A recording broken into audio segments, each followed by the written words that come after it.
Hello, ladies and gentlemen, boys and girls, children of all ages. It is me, Duke CT, back with you once again. Wow. Let's talk a little about that Rescue Rangers movie on Disney Plus. Honestly, I have some feelings about that. I have some positive and some negative stuff. So let's get into the positives here.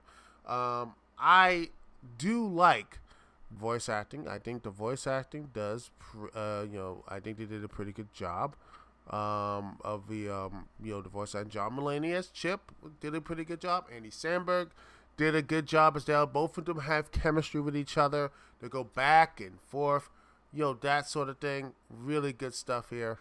I think let's see. Eric Bana actually did Monterey Jack. Remember him, Eric Bana, from the I think Hulk from back in 2003. But he did so much stuff. But yeah, he did a really good job. Eric Bana.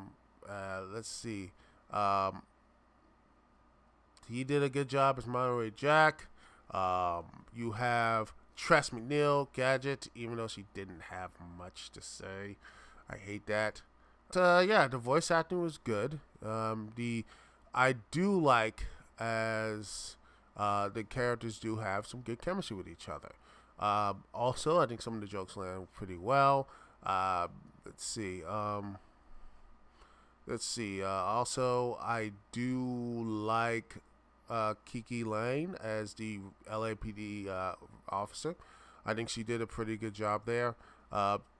Yeah, overall, there's some good stuff here. The acting and such like that. The story I like about the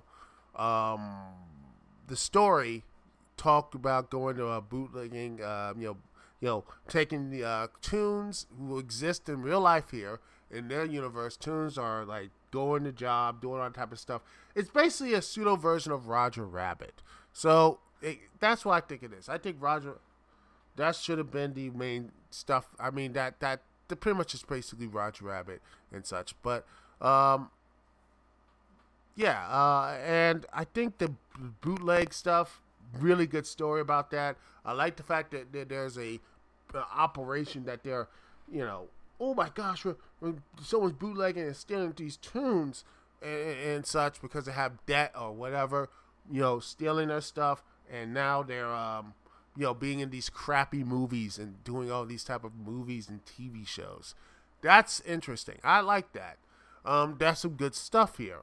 But to me, I honestly, there's the negative, and there's some negatives here. One of the main negatives is, to me, this is not Chip and Dale's movie. I feel like, honestly, it's just awkward. And I'm not talking about the CGI art stuff. It's, the whole I'm sorry, man. The Chip and Dale stuff before they turned into, even when, Chip, no, Dale had that surgery. Even then, it's awkward. Chip, for example, just the 2D, 3D stuff doesn't work to me as well. It doesn't work for me. It just seems out of place.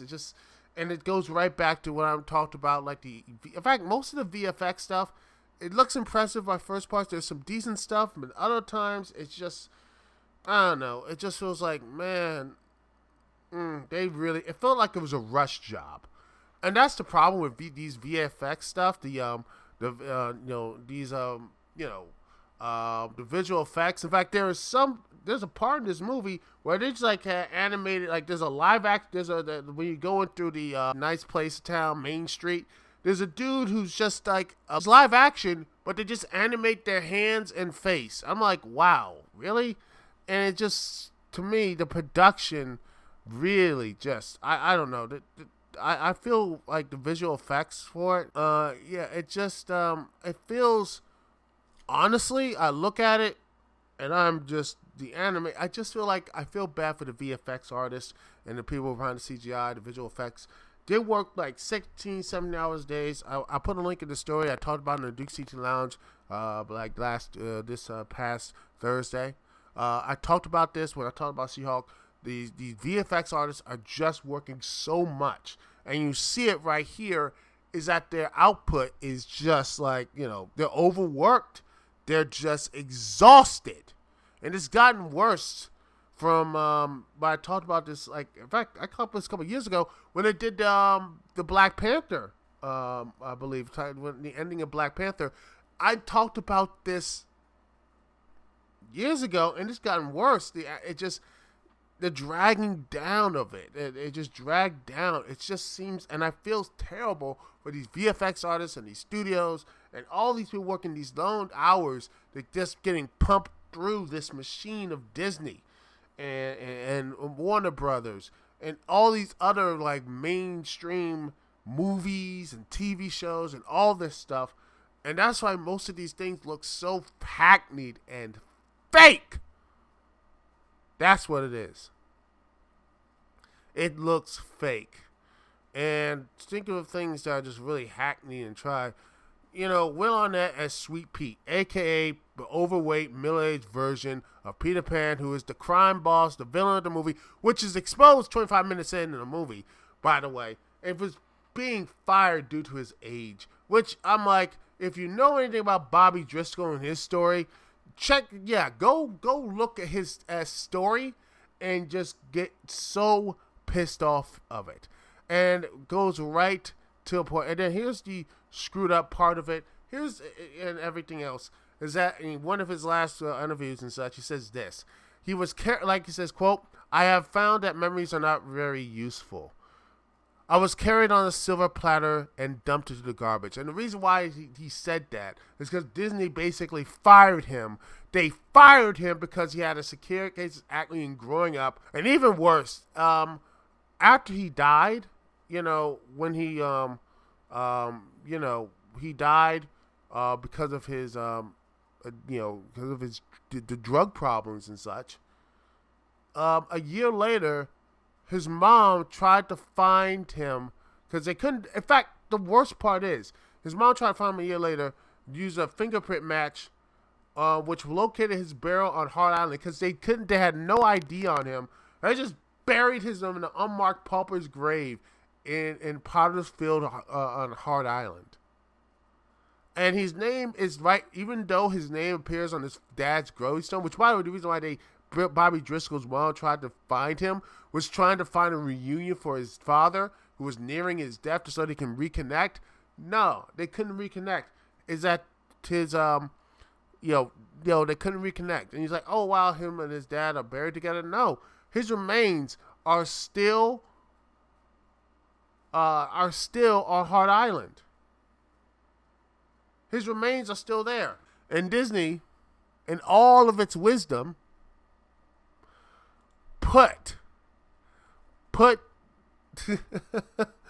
oh my goodness, they actually did it. They actually put Sweet Pete, put a version of Bobby Driscoll's story. I don't know if they thought about this or not.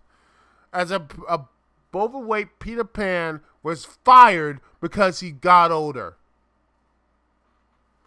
It makes even less sense because he saw one of the Lost Boys, which wow. Just wow. No shame. No goddamn shame. I don't know. That's just no shame. By the way, Tim Robinson, who was part of, he was Ugly Sonic, that was so bad they basically had to redo the whole movie, which for the best, by the way. He gets more screen time than Gadget. Yep, more screen time, more interesting than Gadget. What are the words? There are no words. It's just I didn't think it was possible, but man, this movie, man. I mean, there's some good stuff in it, but there's some bad stuff in it, man. And I hate to say that because I do think there's some good stuff there. I think there's some stuff the family would love when you sit back and watch the family. But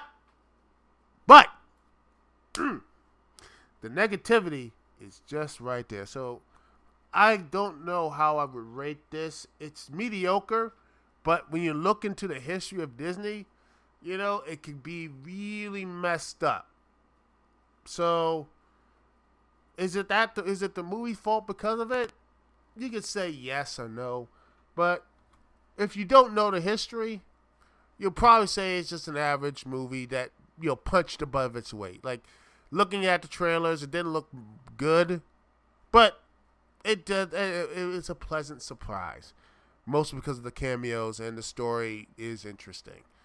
But honestly, I really wish this was. Honestly, I'm gonna say this, and I don't think this is, like I said, don't think Chip 'n Dale movie. I think this is a Bonkers movie. Remember Bonkers? Disney Afternoon. He was basically in the same universe of Roger Rabbit. This screamed to be Bonkers movie, man. It was right there, and they just did not. They had something here, and they blew it.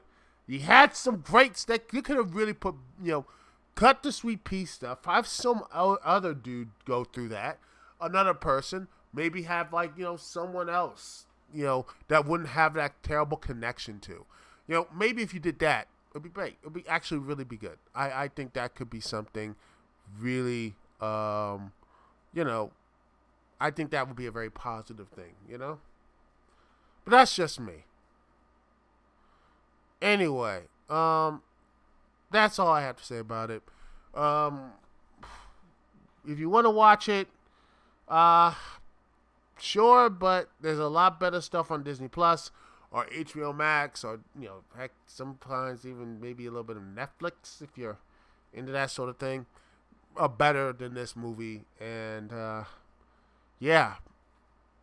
If you like cameos, you'll love it. And, but overall, I give it a 4 out of 10. Anyway, it's Duke CT here. Peace, love. I'll see y'all when I see y'all later.